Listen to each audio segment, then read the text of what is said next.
スタイリストとコスチュームデザインをやっている高橋剛と言います。普段の仕事はミュージシャンとかテレビ CM とか広告をメインにやっていて、固定の媒体をやるというよりもいろんなところで仕事をしているという感じですね。今日は、僕がひたすら集め続けている大好きなアキラという漫画があるんですけども、それの T シャツとか、グッズの紹介をさせていただければと思います。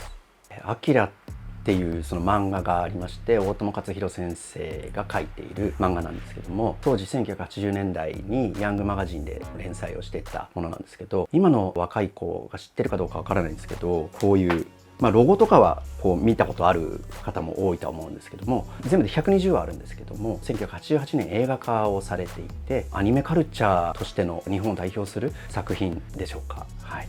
自分が漫画がすごい好きで、小学校低学年ぐらいからずっとジャンプとか読んでいたりとかして、その中でアキラを知っ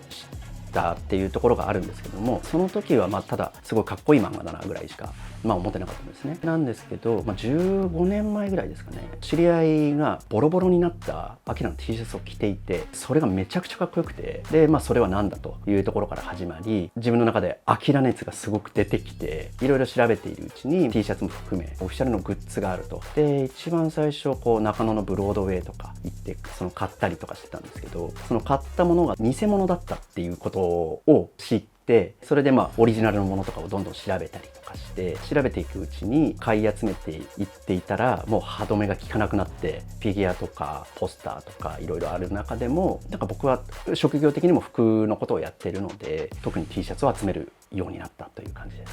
そのアキラの T シャツなんですけど、ちゃんと数えてないですけど多分100枚以上あるんですけど、ほぼね毎日アキラの T シャツを着ていて、でもとはいえ15年前の体型と今の体型って全然違うので、昔は M サイズ買ってたんですけど、今は XL とかを着るようになり、特に M サイズのものとかも着れないので、こういう風に一枚一枚パッキンして保管するようになったりとかして、まずこの一番下のところ、アメリカの映画公開をされた時に作られたと言われている T シャツシリーズで、ファッションビクティムっていうブランドがあって、ライセンスで生産しているようなブランドなんですけども、そこのファッションビクティムスシリーズっていうのがあって、ここの真ん中の段が同じくライセンシーをアメリカでやってた着物マイハウスの T シャツたちで、ここがですね、日本で発売されたアキラの DVD の時の特典の T シャツだとか、原画展っていうのが10年前ぐらいにやったんですけど、その時の原画展のシリーズの T シャツだったりとか、ここがですね、ヤングマガジン当時連載していた時の読者プレゼント系で当たるものとか、これはもう連載終わってからなんですけど、ヤングマガジンを介して購入することができるという T シャツ、コミックの表紙が1巻から6巻までプリントされたシリーズっていうものとか、これとかが、当時のヤングマガジンで連載していた時の読者プレゼントで当たるものっていうやつで、一番上の段がストリート系ブランドのコラボもの、シュプリームのやつだったりとか、アナーキックアジャストメントと言われるシリーズのT シャツだったりとか、あとダブファクトリーっていうブランドが大阪の BMX ブランドなんですけど、そこのもの、あとはベージングエイプのやつで、これは川村康介さんとのコラボのものっていうものだったり、その他二次創作系というジャンルで一応分けてありますと。あとここのハンガーラックにかかっているものなんですけど、ざっくり説明すると、これがアキラがヤングマガジンで連載していた当時の読者プレゼントもの、ちょっとタグがこのアトリエモリタって書いてあるんですけど、これが当時の読者プレゼントとしてのそのボディを作っていた会社のものなんですね。でそこから始まり、ここがさっき言った着物マイハウスのシリーズですね。ボディが昔のフルーツのベスティっていう、これ90年代のボディなんですけど、これオニータだったりとか、ここもね着物マイハウス、これあんま着てないやつ、よく着てるやつっていう感じで2枚持っていたりとかするんですけど、この着物マイハウスシリーズっていうのがこの1、2、3、これ全部でね5種類あるっていうのを調べてですね、コンプリートはしていると。あとこの辺がカラーのクリアケースに入っていたものの中身なんですけど、表紙のプリントをしてある T シャツなんですけど、これはもうヤングマガジンのタグっていうシリーズで、中でも同じなんですけどアトリエモリタのこれドクプレ用の T シャツっていうのも存在するっていうのがあったりとか、ここのゾーンが一番下の段のこのファッションビクティムのシリーズ。このファッションビクティムはとにかく種類がいっぱいあってですね、僕も全部で何種類あるかっていうのが正直分かってはいないんですけども、中にもですね、このファッションビクティムタグっていうのがあって、本物と言われているもので、その他にフルーツタグ、一番左にこの茶色い葉っぱがついてるのがヴィンテージのその90年代のものというふうに言われてるんですけど、僕の中ではいろいろこう調べていった結果、このフルーツタグとこのビクティムタグっていうのがオフィシャルのものなんじゃないかなっていう見解に達しましてですね。で、これがね、結構微妙なんですよ。このジャイアントタグっていう風に言われているものもあって、これがフルーツタグなんですけど、これ同じような構成なんですけど、色味がね違うんですよ。目の中の色味がこっちの方が濃くて、こっちがちょっと薄いみたいな感じのもので、おそらくこれはブートなのかどうなのかみたいなっていうファッションビクティムシリーズ。これがですね、1994年にどこの国か忘れたんですけど、ヨーロッパのどっかの国で出したフロッピーディスクのアキラのゲームっていうのがあって、箱に入っている状態の中にフロッピーがついていて、で T シャツもついているというものの T シャツ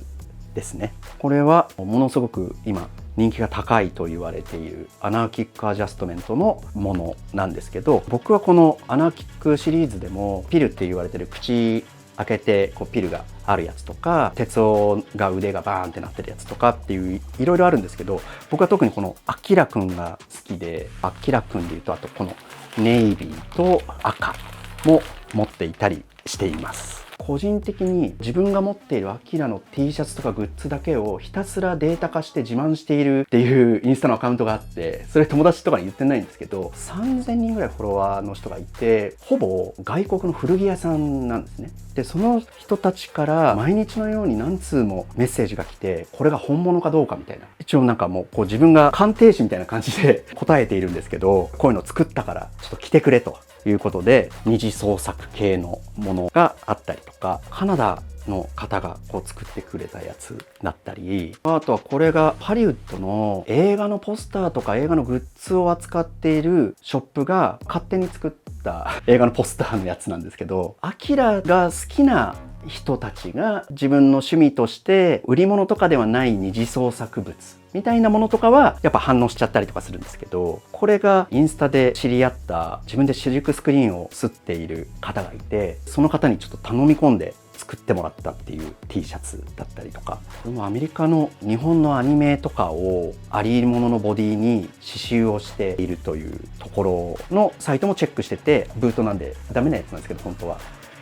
堀之内さんっていうニット作家の方がいて、でその方の個人オーダー会っていうのがあって、でそこに自分で申し込んでアキラのこうニットを作ってもらいたいということで、絵を持ってったりとか、ここにこういう風に入れたいということでこう作ってもらったっていうこうニットっていうのがあります。でざっくり言うとこんな感じなんですね。僕としては大友克洋先生が描く漫画の絵がすごく大好きで、っていうと僕の中での希少価値が高いというものがこのヤンマガシリーズの漫画のものがプリントされているもの、アトリエモリタのもので、この辺のコミックの表紙がプリントされているものだったり、要はここのゾーンですね。ここのゾーンがその僕の中で一番価値があるものというふうに捉えているんですけど、で一番やっぱ高くなっちゃってるのがこの辺のファッションビクティムだったりとかっていうのは、これは当時多分数が多く作られて流通をしていたので買いやすいんですけども、値段がすごい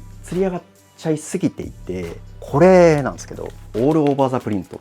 ていうふうに言われるやつで、前に原宿の某ショップに行ったらこれが40万で売られていて、ちょっと異常だなと。自分の中でのこう出せる金額っていうのは設定しておかないとどんどん麻痺しちゃうんで、こういうのは、どうしても欲しかったら買えばいいでしょうけど、自分の中でのルールをこう作って買い集めていった方がいいんではないかという感じでしょうかね。はい。であとはこれですね、このヤングマガジンの読者プレゼントのトレーナー、アトリエモニターでラグランでいいんですよ、デザインも。ただね、ちょっとサイズがちっちゃくて着れないんで今もう保管状態になっちゃってるんですけど、このシリーズをずっと探していて、5、6年前ぐらいかな、これがヤフオクに出てですね、僕の中ではすっごく探していたものなんで、これはもう絶対何としてでも落としたいということで、これだけはねものすごくお金をかけてしまい、買った後にまさかのアメリカにいるアキラの T シャツ仲間がこれを持っているけど買わないかということで、いくらだっつったら2万円でいいって、でもそこ買ったっていう出会うタイミングは結構難しいですかね。これからアキラの T シャツを着てみたいっていう方たちへの情報の集め方なんですけど、まずはこのアキラクラブ、これを買っていただきたいと。ヤンマガの時の扉絵のシリーズが載っていたりとかするものなんですけど、この中に当時のこういう T シャツのコレクションの画像が載っていたりとかっていうのがあるので、これを見てオフィシャルのデザインっていうのはこのくらいのシリーズがあるんだっていうことをまず知ってですね、あとは大友克洋研究者と言っている鈴木純也さんっていう方がいて、彼の作っている大友克洋データベースみたいなホームページがあるんですけど、そこに例えば読者プレゼント、この T シャツが何名様プレゼントとかみたいなことがザーって載っていたりとかをするので、鈴木純也さんのそのホームページを見るっていうところと、そもそもこの「アキラ」っていう漫画が好きでないといけなくはないんですけど、一度漫画版の「アキラ」とあと映画版の「アキラ」っていうのを見てから、好きなシーンの T シャツがあるのかどうかみたいなところを探すっていうところから始めてみてもすごいいいじゃないかなとは思いますね。アキラの T シャツの本物か偽物かどうかの見分け方みたいなことなんですけど、正直オフィシャルとして発表されてるっていう情報がほぼないので、自分でこの実際のものを見て比べてっていう自分なりの情報でしかないんですけど、アキラの T シャツをこれから買いたいっていう方とか、どこで買っていいかって言ったら、大体もうヤフオク、メルカリとかっていう風になってしまうのかな。その中でも2、3000円で売ってるようなものとかだったら、大体もう二次創作ものの偽物だと思ってもらって大丈夫ですと。例えばなんですけど、これとかはまだだいぶ買いやすい状態にあると思います。ボディがプリントスター、このプリントスターのボディなのにこのデザインがあるっていうものとかは大概偽物だと思ってもらって大丈夫と。それが判断基準の一つになったりとか、ざっくりはしてるんですけど、とにかく安すぎるものは買うなっていう感じですかね。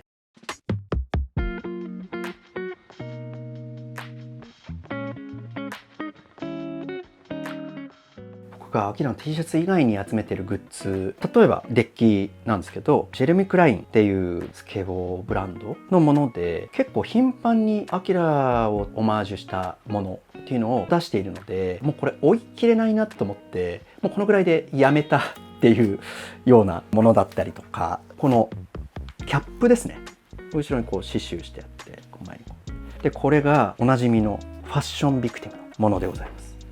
よくかぶるよう、とっておきようみたいな。あとはですね、スタイリストなので外しちゃいけないやっぱ洋服ブランドものの一つとして、コムデ・ギャルソンが顧客に配っていた DM のシリーズっていうのがあってですね、すごく凝った作りになっていてですね、でこれもアキラだけではなくて大友克洋先生の作品をコラージュしていると。2013年のやつですね。これがですね、全部で28シリーズあって、19がなんと PVC のバッグとい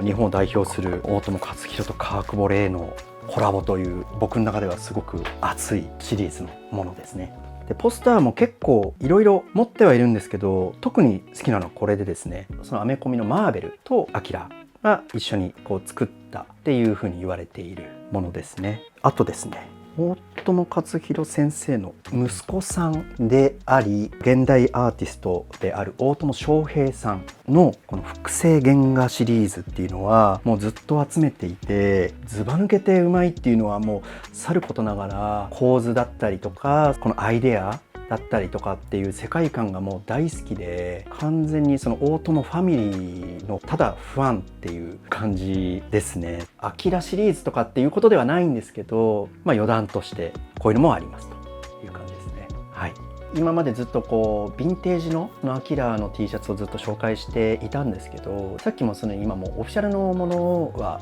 その発売してないからなかなか買えないという話もしたんですけど、2019年のそのパルコの時に出たものっていうのが、最後のオフィシャルっていう感じで、今このですねオートモザ・コンプリート・ワークスっていうシリーズがあってですね、これを買うとこの中に応募券が入っていて、その応募券を集めて応募したら確実にその T シャツをもらえるという情報があってですね、まだ応募期間とかも全然終わってないので間に合うと思うので、しかもこれが大友克洋先生が自らデザインした T シャツっていうの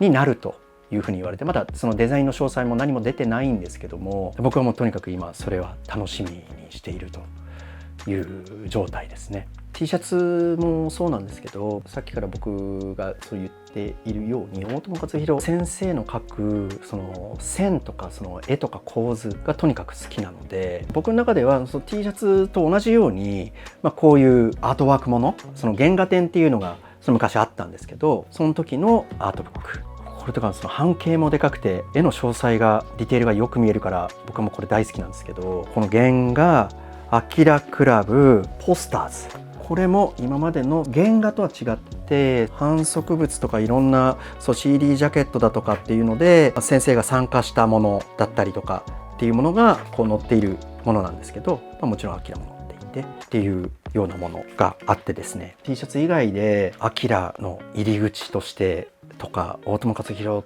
とはどんな人なのかみたいなことをもし知りたいという方がいたら、もう僕のおすすめはこの3つですね。